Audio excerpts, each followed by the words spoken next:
The story begins in 1989. Mike, the star of the high school basketball team, is practicing his shots on the court. At just 17, everyone says he's one of the most promising players around and that he could go far, maybe even play professionally one day. After practice, Coach Murphy gathers the team for a photo. Ned is there too, a nerdy kid who works as the coach's assistant and also happens to be Mike's best friend. Murphy then gives Mike some big news. A talent scout will be at the next game. If Mike plays well, he could earn a college scholarship and maybe have a future in the NBA. Later, the big game is about to start when Scarlett, Mike's girlfriend, walks into the gym. Mike gets excited when he sees her and even throws her a kiss like he's taking a basketball shot. But she doesn't respond the same way. She looks sad, so Mike goes over to see what's wrong. That's when Scarlett drops the news she's pregnant. Mike is in shock, speechless, unsure how to react. Thinking she'll be a burden to him,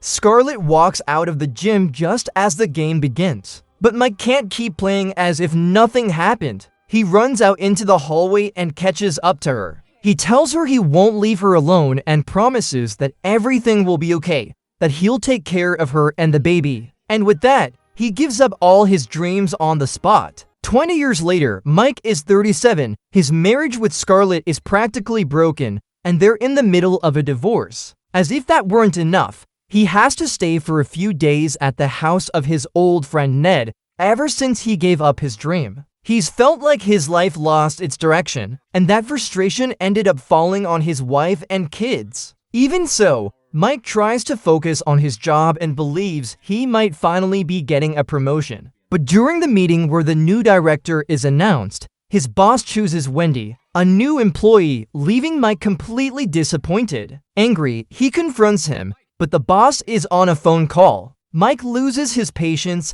yanks the headphones off him, and breaks them. So he's fired on the spot. Before heading home, he decides to stop by his old high school to pick up his kids. While he waits, he sees his old trophy displayed in a glass case and gets nostalgic. He starts thinking that the past was better than anything he has now. That's when a janitor appears, someone Mike doesn't recognize. The man seems to know exactly who Mike is and hints that maybe it's possible to go back and change everything. Mike is confused, and when he turns around to ask something else, the janitor is already gone. Right after that, his daughter Maddie walks out of her classroom, not happy to see him at all. Even so, Mike asks her to call her brother so the three of them can spend some time together. They end up at an ice cream shop, but neither of the teenagers pays him any attention. They're glued to their phones. And things get even worse when they arrive at the family home and Mike sees Scarlett tearing up the garden they built together years ago. He confronts her and reminds her that the divorce isn't final yet,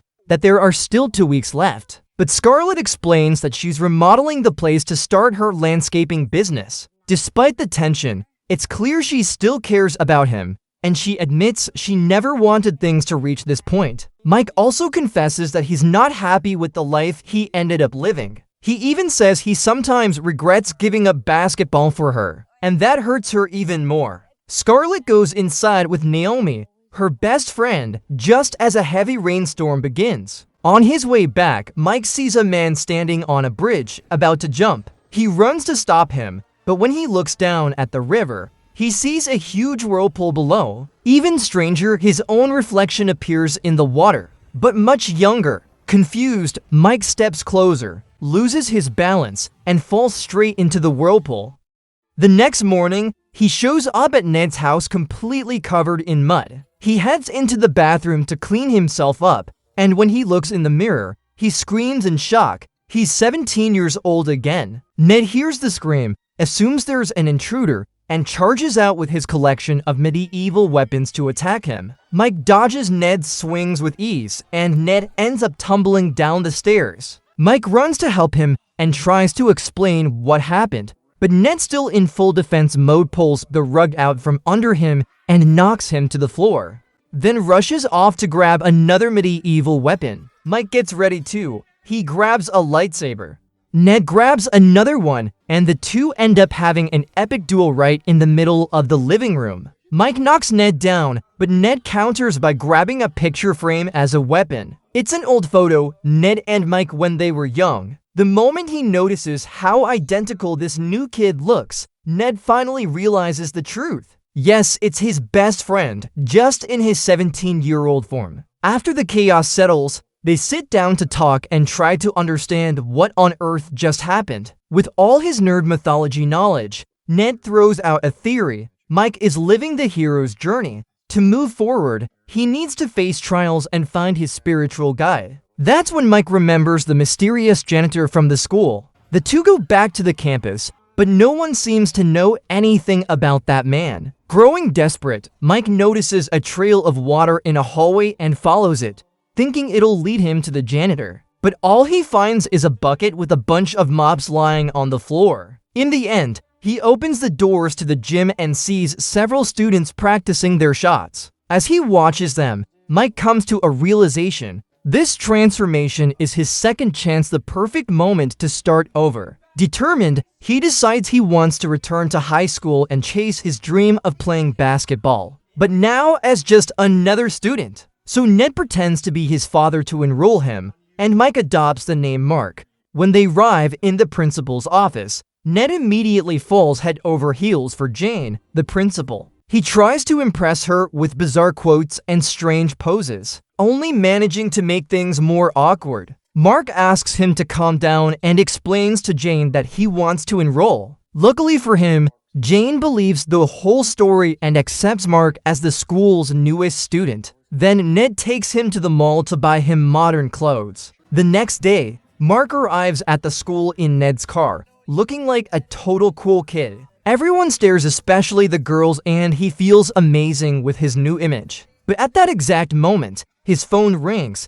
It's Scarlett, calling to tell him the divorce meeting has already started. Mark had completely forgotten about it, and obviously he can't show up looking like a teenager. So he makes up an excuse to reschedule the meeting. While he's dealing with that, Maggie walks into the classroom. Instinctively, Mark greets her, but of course, to her, he's just a random stranger, so she ignores him. Mark realizes he needs to be much more careful. He sits down, tries to follow the lesson, and later goes to the bathroom, where he finds Alex, his own son, duct taped to a toilet. He rushes to help him. Alex explains that the basketball team, led by Stan, the typical popular bully, did that to him. To avoid revealing who he really is, Mark introduces himself as a new student and walks with Alex to the cafeteria. There, he discovers something he wasn't expecting. Maggie is dating none other than Stan. He doesn't like that at all, so he decides to provoke him. Stan takes the bait. He walks over with his basketball to mess with Alex, but Mark steps in first and defends him. Stan challenges him and throws the ball at him, but Mark, using his skills, catches it effortlessly. Then he calls everyone's attention in the cafeteria and exposes Stan, telling him he's just the typical lazy jerk who only picks on weaker kids to feel strong. For the first time, Stan is humiliated in front of the entire school, and Alex, impressed, starts seeing Mark as his new hero. Later, Mark goes back to Ned's house. While they're having a snack, he tells his friend that he's finally figured out the real reason behind his rejuvenation. It's not about starting his life over. It's about becoming the father Alex and Maggie always needed, even if he now has the body of a 17-year-old. With that in mind, Mark returns to his old house, where he finds Alex practicing shots at the hoop in the backyard. Seeing how talented his son is, he decides to help him join the school team so he can build confidence in himself. A little later, Scarlett and Naomi arrive. Alex introduces Mark as Ned's son, and Scarlett is stunned because this boy looks exactly like Mike did when he was young. Naomi, trying to shut down that idea, tells her she's only imagining things because of the divorce, and even says it'll go away once she starts meeting new men, which makes Mark boil on the inside. To get back at her, he pretends to miss a pass and ends up throwing the basketball straight at Naomi. The next day, Mark tries to get closer to Maggie, but the first thing he sees when he walks into the classroom is his daughter kissing Stan, as if that weren't enough. The teacher announces a sex ed class so everyone can learn how to protect themselves during adolescence. Mark immediately objects, insisting they're still too young and should save that experience for someone who truly loves them. Without realizing it, Mark starts venting about how some of them might become parents one day, and ends up getting emotional as he says there's nothing more beautiful than holding your child in your arms. His speech touches Maggie and many of the students, who decide to take the advice seriously. Everyone except Stan, who mocks him and says that after class he'll teach Maggie something very different. That sets Mark off, and he lunges at him, but Stan punches him, and both of them end up in the principal's office. Despite the incident, Mark stays determined to help his family. He goes back to the house to see Alex and runs into Scarlett,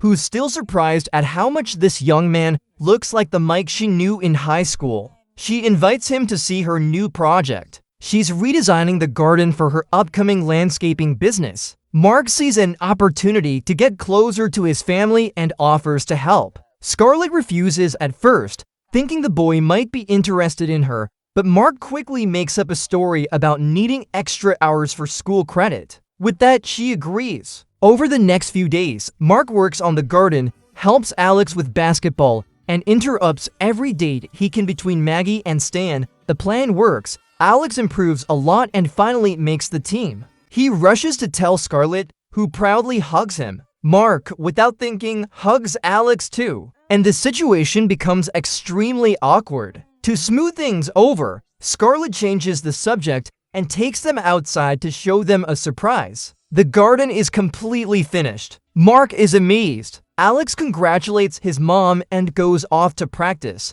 while Mark keeps admiring Scarlett's work. She thanks him for his help, but says she has to leave because she has a date at a nightclub. Mark definitely doesn't like that, though he tries to hide it. Scarlett gets ready for the night out while he stays there, worried. Hours later, she comes out dressed for the evening and practices a few dance moves in the living room. She doesn't notice Mark watching her, so he walks up to her and she asks him to teach her a few steps. He even puts on music, and it turns out to be the same song from their wedding. As they dance, Scarlett feels a strange connection with this boy she barely knows. But the moment breaks when Alex shows up to say that her date has arrived. Before leaving, Scarlett asks Mark to give an envelope to Mike, the divorce papers. The meeting will be in a few days. Mark has no choice but to take the envelope and watch Scarlett head out with her date. And as if the day couldn't get any worse, Stan shows up in his car to take Maggie to a bowling party. Mark isn't about to let that slide, so he jumps into the car with Alex and they go after them. When they arrive at the party, Mark and Alex spot Nicole, the cheerleader Alex is secretly in love with. The problem is Alex doesn't have the courage to talk to her. So Mark, who already lived through all this,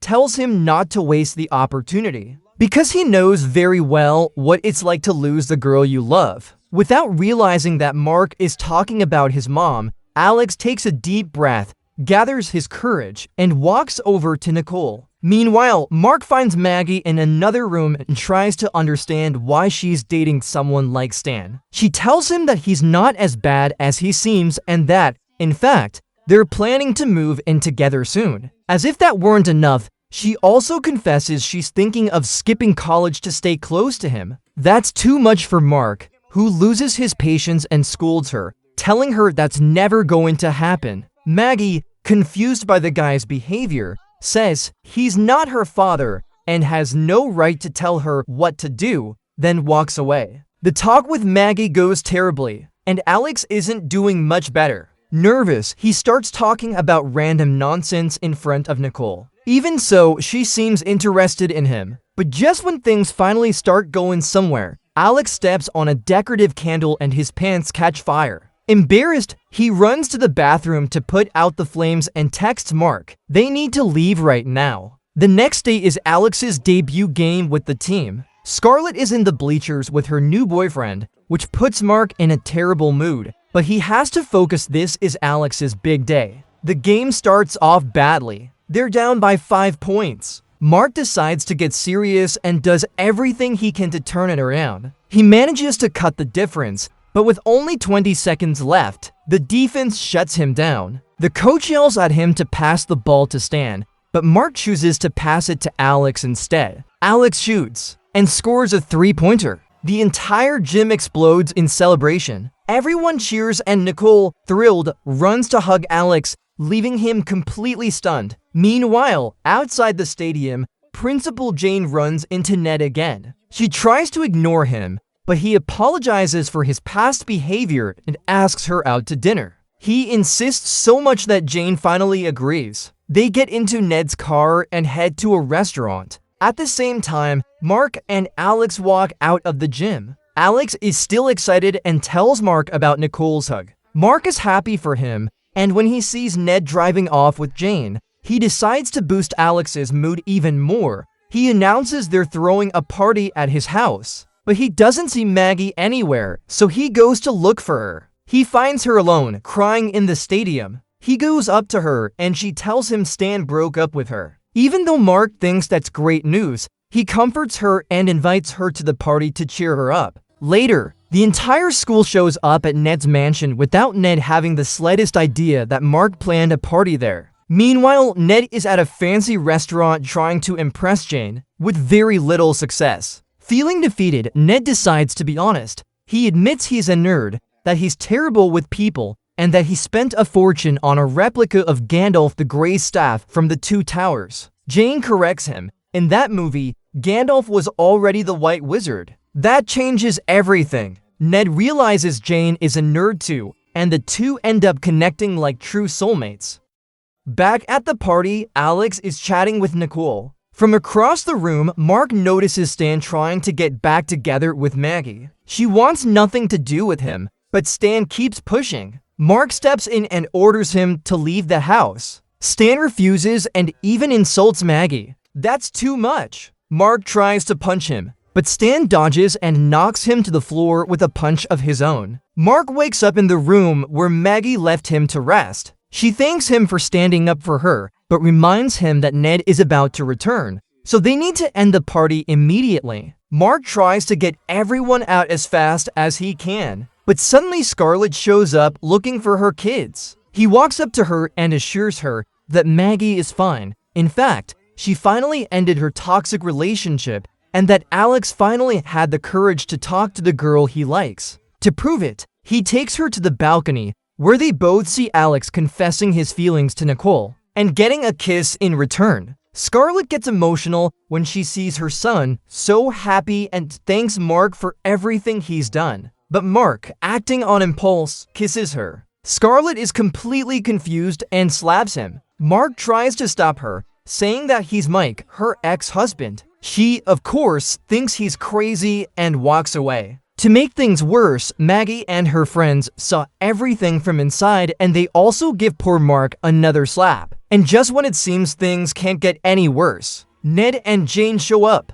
She had no idea about the party, so they cancel everything and kick all the students out of the house. After the chaos, Ned stays behind to clean up, and Mark helps him, though his mind is elsewhere. He's convinced he ruined everything with Scarlett. He thinks it's too late, that his family would be better off without him. But Ned won't let him give up and reminds him that the divorce hearing starts in just 20 minutes. Mark decides he's going to try one more time. They run to the courthouse, and when they arrive, the hearing is practically over. So Ned pretends to be Mike's lawyer and convinces the judge to let his client speak. Mark can't reveal who he really is, so he improvises. He pulls out a letter written by Mike and reads it to Scarlett. In it, Mike remembers the day he met her and knew she'd be the love of his life. He admits that over the years he lost himself and unfairly blamed her for his failures. But now he understands his mistake. He asks for a chance to fix things,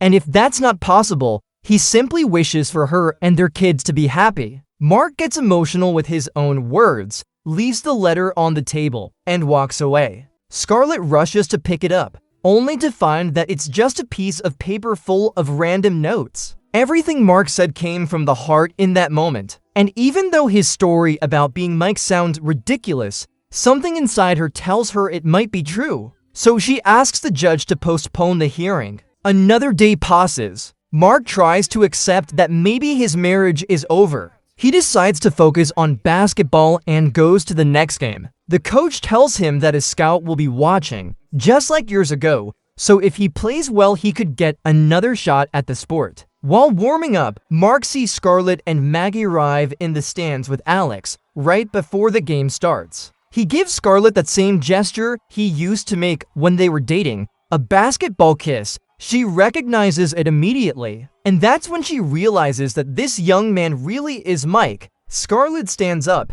confused, and walks out of the gym. The game begins, but Mark can't think about anything except her. Just like in the past, he has to make an important choice, move forward or try to win his wife back. He leaves the court and hands the ball to Alex, telling him it's his turn now. Mark runs after Scarlett through the same hallway where, years ago, he made the decision that changed his life. Suddenly, he feels a strange energy, and he returns to his original age right in front of Scarlett. She is shocked to see him there, transformed back into Mike. He can't explain anything, but he does know one thing. He doesn't want to restart his life. He wants a second chance with her and with their kids. He apologizes for everything he did wrong, for all the times he neglected them. Scarlett, emotional, kisses him, and the two reconcile. In the end, Mike understands the true purpose of this whole journey, to get his family back. Sometime later, he gets a job as a basketball coach at the high school and goes to tell Ned, but finds him in a romantic scene with Jane. Although it's a bit awkward, he's happy for his friend. And so, Mike grabs his things and heads home, ready to start over. Don't forget to like and subscribe and let me know what you think about this movie.